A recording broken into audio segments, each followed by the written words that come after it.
আন্তর্জাতিক বিরতির শেষ প্রীতি ম্যাচ শিকাগোর সোলজার ফিল্ডে পুয়ের্তো রিকোর বিপক্ষে মাঠে নামার কথা ছিল বিশ্বজয়ী আর্জেন্টিনার, কিন্তু শেষ মুহূর্তে নিরাপত্তাজনিত কারণ দেখিয়ে বদলে দেওয়া হলো ভেন্যু। আলবিসেলেস্তেদের ম্যাচ হবে এখন লডারডেলের চেজে। ইন্টার মায়ামির হোম ভেন্যু হিসেবে ব্যবহার করা হয়ে থাকে এই অ্যারেনা, এক কথায় যা লিওনেল মেসির স্টেডিয়াম। কিন্তু যার জন্য স্টেডিয়ামের এত পরিচিতি তাকে পাওয়া নিয়ে রয়েছে শঙ্কা। আন্তর্জাতিক ম্যাচে ইনজুরির সম্ভাবনা বেশি থাকায় বিশ্বকাপ বাছাইয়ের পর থেকেই মেসিকে সব ম্যাচে মাঠে না নামানোর কৌশল এঁটেছেন স্ক্যালোনি। যদিও ভেনেজুয়েলার ম্যাচ না খেলে একই দিন মায়ামির হয়ে ম্যাচ খেলা নিয়ে আবার সমালোচনার মুখে পড়তে হয়েছে তাকে। পুয়ের্তো রিকোর বিপক্ষে তাই মেসিকে নিয়ে চূড়ান্ত কোনো সিদ্ধান্ত জানাননি স্ক্যালোনি।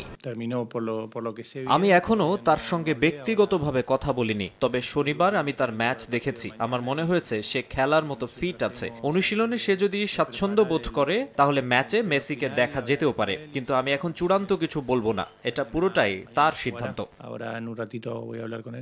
আর্জেন্টিনা স্কোয়াডে দুশ্চিন্তা আছে আরও একটা। ফ্রাঙ্কো মাস্তান্তুনো এবং এনজো ফার্নান্দেসকে এই ম্যাচে পাবেন না স্ক্যালোনি। ভেনেজুয়েলার বিপক্ষে জয়ের দিন হাঁটুতে চোট পেয়েছেন এনজো।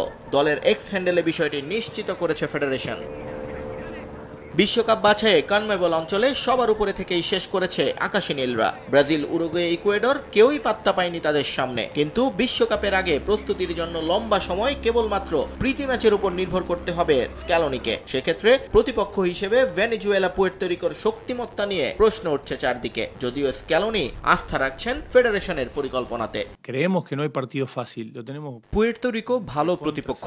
আন্তর্জাতিক সার্কিটে কোনো ম্যাচই সহজ নয়। আপনি কাউকেই এভাবে নিচু দেখাতে পারেন না। আমার ফেডারেশনের পরিকল্পনায় আস্থা আছে। আমি জানি তারা এই দলটার জন্য যা কিছু ভালো সেটাই করবে। আর সব সময় কঠিন ম্যাচ খেলার চেয়ে মাঝে মাঝে একটু আপনাদের ভাষায় সহজ ম্যাচ খেলাও দরকার।